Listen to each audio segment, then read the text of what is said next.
Miau, miau, miau. Bienvenidos a The Posmo Writer. Hoy leeremos. Descubrí que mi suegra convenció a mi esposo de que registraran mi casa a su nombre, y ahora están llorando en la sala de espera de un juzgado.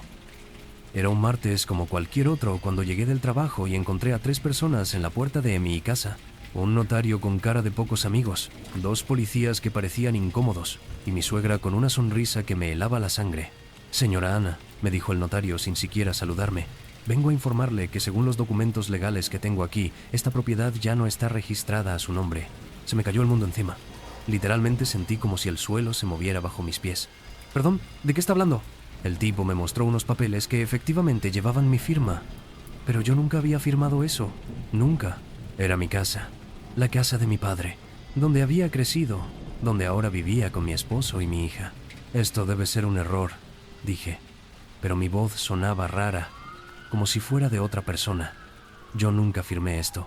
Fue entonces cuando mi suegra bajó las escaleras con esa sonrisa que conocía tan bien. Esa sonrisa de «ya te jodí y no puedes hacer nada al respecto». «No es un error, querida», me dijo con esa voz dulce que usaba cuando quería ser especialmente venenosa. «Tu esposo y yo decidimos que era hora de que la casa pasara a manos de la familia legítima». Los policías se veían incómodos. Uno de ellos me dijo: «Señora, si tiene alguna queja sobre estos documentos, debe presentarla ante un juez. Nosotros solo estamos aquí para asegurar que no haya alteraciones del orden público». Mi esposo apareció en ese momento. Mi esposo, el hombre con quien había compartido los últimos 12 años de mi vida, el padre de mi hija. Me miró con esa cara que pones cuando sabes que has hecho algo horrible, pero no te atreves a admitirlo. «Ana, podemos hablar de esto adentro», murmuró. «¿Ah? ¿Hablar de qué?», exploté. «¿De cómo robaron mi casa? ¿De cómo falsificaron mi firma?» El notario se aclaró la garganta. «Señora, la firma está debidamente verificada. Si tiene alguna objeción legal». «Claro que tengo objeciones. Yo nunca firmé eso». Pero ya se estaban yendo. Los policías me dijeron que podía consultar con un abogado, y se fueron. El notario guardó sus papeles y también se fue. Solo quedamos mi esposo, mi suegra y yo. Y déjenme decirles algo. Si piensan que esta historia termina aquí, más les vale quedarse hasta el final porque lo que pasó después fue épico. Esa noche no pude dormir. Me quedé despierta mirando el techo, tratando de entender cómo había llegado a esto. Mi esposo se había ido a dormir al sofá sin decir palabra. Mi suegra había desaparecido en su habitación como si nada hubiera pasado. Al día siguiente, cuando él se fue al trabajo, lo confronté. No podía seguir fingiendo que esto era normal. «¿Cómo pudiste hacerme esto?», le pregunté. «Esta es mi casa, la casa de mi padre». Se veía miserable, pero no arrepentido. Esa era la diferencia. «Ana, mi madre me convenció de que era lo mejor para la familia. Dijo que tú nunca habías contribuido realmente, que todo lo que tenías era por herencia». «¿Y tú le creíste?». Ella me mostró algunos documentos. Me dijo que legalmente teníamos derecho». «¿Qué documentos?». «Escaneó tu firma de cuando compramos el carro.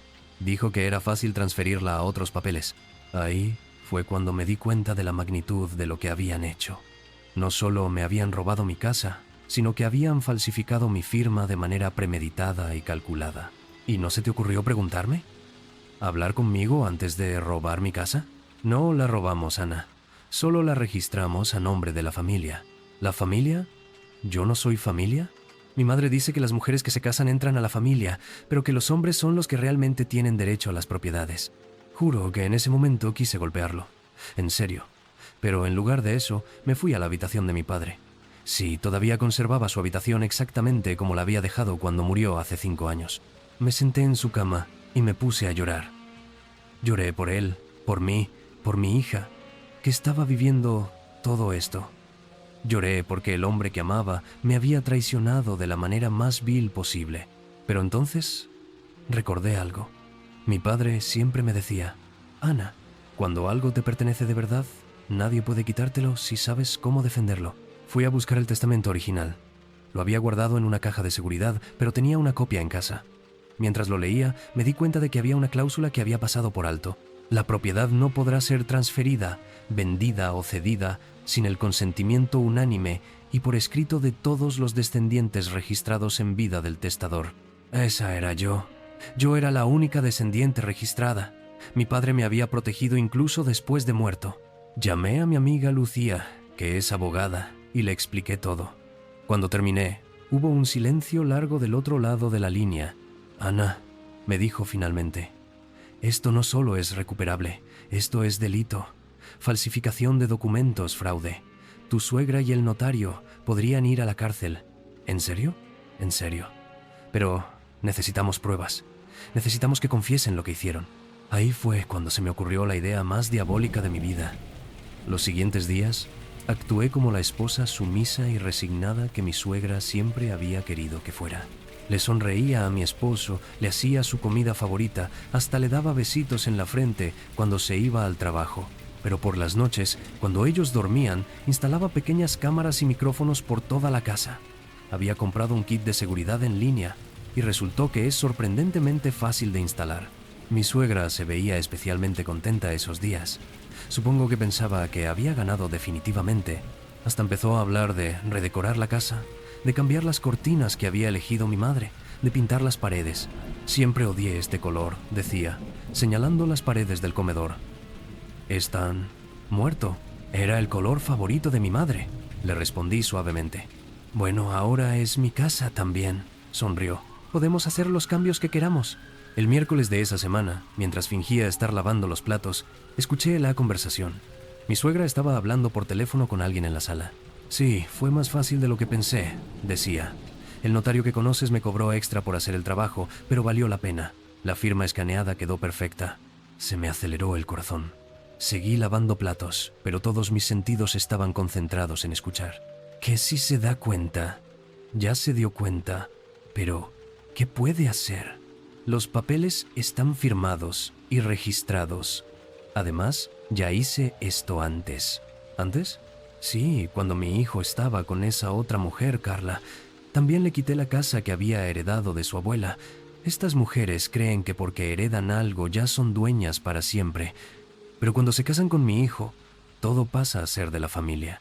El objetivo aquí es que Ana firme el divorcio sin pedir nada, sin casa, sin propiedades, sin nada, no tiene más opción que irse, y mi hijo quedará libre para encontrar a alguien mejor.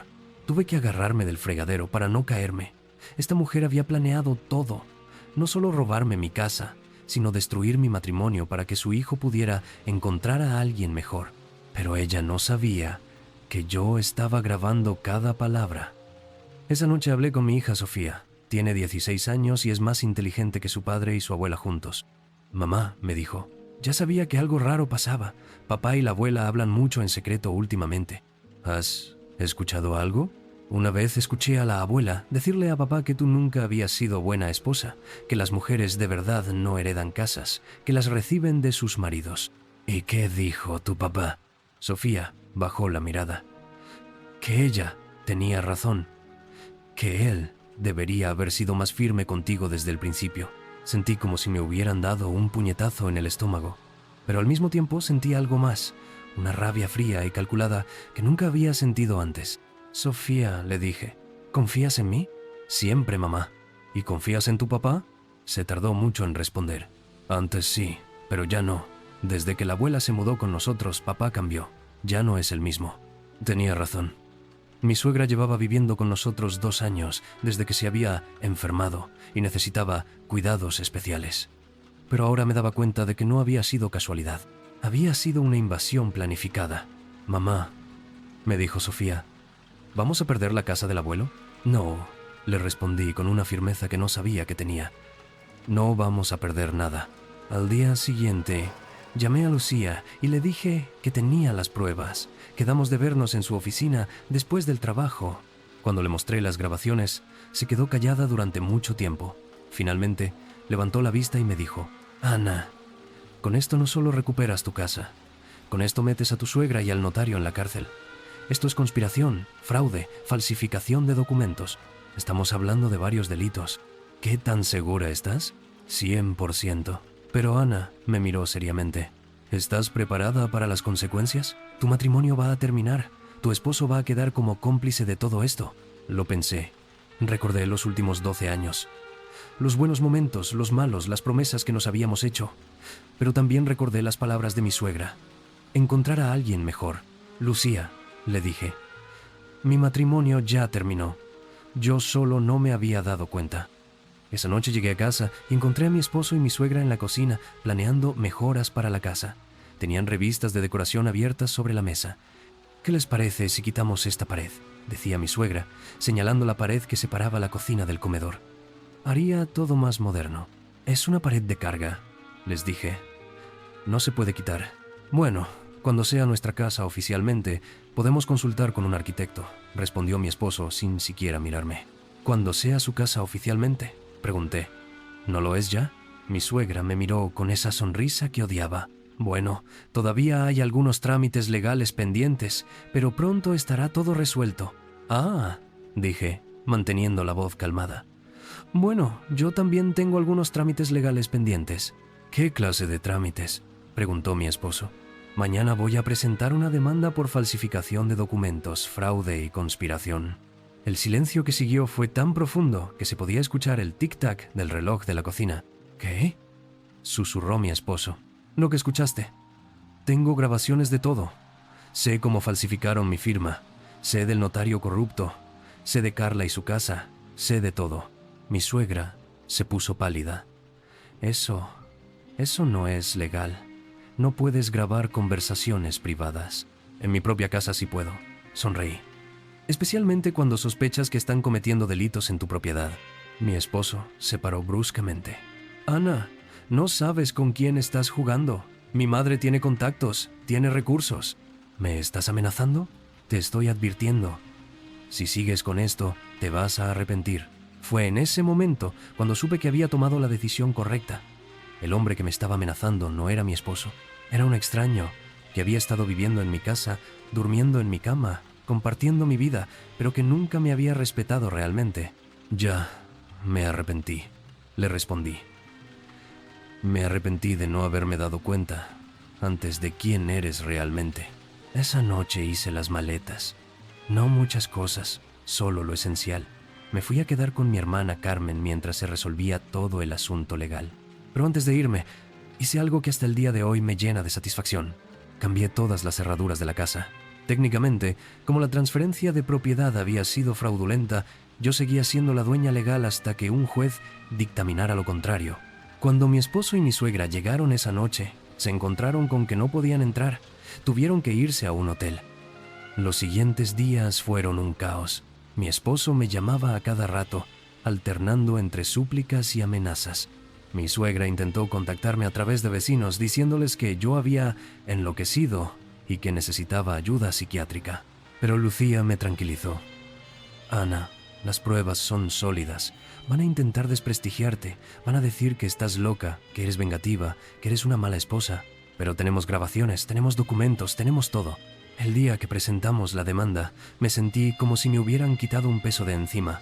No solo estaba luchando por mi casa, sino por mi dignidad, por mi derecho a existir sin que nadie me robara lo que era mío. El abogado de mi esposo y mi suegra intentó contactar a Lucía para llegar a un acuerdo amistoso. Querían que yo retirara la demanda a cambio de quedarme con la mitad del valor de la casa. ¿La mitad del valor de mi casa?, le dije a Lucía. ¿Están locos? Es una estrategia común, me explicó.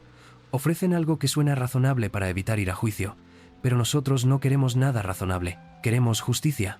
Cuando el juez citó a todas las partes para la audiencia preliminar, me sentí nerviosa pero determinada. Había llegado tan lejos que no podía echarme atrás. El día de la audiencia llegué temprano. Lucía me había aconsejado vestirme de manera profesional, pero no intimidante. Queremos que te vean como la víctima que eres, no como la atacante. Cuando vi llegar a mi esposo y mi suegra, casi no los reconocí. Él se veía demacrado, ojeroso, como si no hubiera dormido en semanas. Ella se veía mayor, más frágil, pero aún tenía esa mirada desafiante que conocía tan bien. Se sentaron en el otro extremo de la sala de espera. De vez en cuando mi esposo me miraba con una expresión que no supe interpretar. ¿Tristeza? ¿Arrepentimiento? ¿Rabia? Su abogado, un hombre mayor con traje caro, se acercó a Lucía y le susurró algo. Lucía negó con la cabeza y regresó conmigo. ¿Qué quería?, le pregunté. Última oferta, que retires la demanda, que firmes el divorcio y que aceptes una compensación de 100 euros. ¿100.000 euros? ¿Por una casa que vale 400? Eso es lo que ofrecen. ¿Y qué les dijiste? Que no hay trato. Cuando nos llamaron para entrar a la audiencia, sentí que el corazón se me iba a salir del pecho, pero también sentí algo más, la presencia de mi padre. Era como si estuviera ahí conmigo, dándome fuerza. El juez, una mujer de unos 50 años con expresión seria, revisó todos los documentos. Lucía presentó las grabaciones, el testamento original, los reportes de peritos que habían analizado las firmas falsificadas. Cuando se escuchó la voz de mi suegra confesando cómo había falsificado mi firma y sobornado al notario, el silencio en la sala era absoluto. Hasta su propio abogado se veía incómodo. «Señora», le dijo la jueza a mi suegra, «¿confirma usted que estas son sus palabras en esta grabación?». Mi suegra miró a su abogado, que le hizo una seña para que no respondiera. «Tengo derecho a guardar silencio», murmuró. «Efectivamente», dijo la juez. «Pero las pruebas son suficientemente claras». Después de 2 horas de audiencia, la juez dictaminó que la transferencia de propiedad había sido fraudulenta y que debía ser revertida inmediatamente. Además, ordenó una investigación penal contra mi suegra y el notario por falsificación de documentos y fraude. Cuando salimos de la sala, mi esposo y mi suegra se veían devastados. Ella estaba llorando, él tenía la cara entre las manos. Por un momento, casi sentí pena por ellos, casi. Pero entonces recordé las palabras de mi suegra. Encontrar a alguien mejor. Recordé cómo habían planeado todo para despojarme de mi hogar, de mi estabilidad, de mi dignidad. 3 meses después, estoy escribiendo esto desde mi casa. Mi casa. La casa de mi padre, donde crecí, donde mi hija está creciendo. Mi suegra fue condenada a 2 años de prisión, aunque probablemente cumplirá solo 1. El notario perdió su licencia y también recibió una condena. Mi esposo, mi ex esposo, no fue procesado penalmente porque logró demostrar que había sido manipulado, pero el divorcio procedió y él no recibió nada. Sofía me ayudó a colgar una nueva placa en la entrada de la casa. Dice, Familia Herrera, que era el apellido de mi padre. Ya no quiero llevar el apellido de mi ex esposo. ¿Estás triste, mamá?, me preguntó Sofía mientras terminábamos de arreglar el jardín. ¿Por qué lo preguntas? Porque perdiste tu matrimonio. Lo pensé un momento. No perdí mi matrimonio, Sofía. Descubrí que nunca tuve uno real. ¿Y ahora qué va a pasar? Ahora vamos a vivir, le dije. Vamos a vivir sin miedo, sin mentiras, sin gente que nos quiera hacer daño. Esa tarde me senté en el patio con una taza del café que hacía mi padre. Miré la casa, mi casa, y sentí algo que no había sentido en mucho tiempo. Paz. Sí, había perdido un esposo, pero había recuperado mi dignidad, mi hogar, y algo aún más importante, había recuperado mi propia voz, y esa voz no se iba a callar nunca más. Cuando la gente me pregunta si me arrepiento de haber llegado tan lejos, de haber metido a mi suegra en la cárcel, de haber destruido mi matrimonio, les digo que no, que lo único de lo que me arrepiento es de haber tomado tanto tiempo en darme cuenta de que merecía algo mejor. Mi casa sigue siendo mi casa, mi hija sigue siendo mi hija, y yo sigo siendo yo, pero más fuerte, más sabia y definitivamente más libre. Y cuando veo las noticias sobre mujeres que sufren abusos, que las despojan de sus propiedades, que las manipulan y las hacen sentir que no valen nada, quiero decirles que sí se puede luchar, que sí se puede ganar, que la justicia, aunque tarde, puede llegar.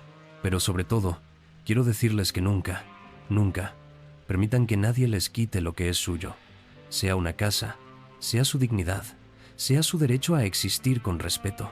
Porque al final del día, cuando todos los gritos se callan y todas las lágrimas se secan, lo único que queda es la verdad, y la verdad siempre, siempre encuentra la manera de salir a la luz.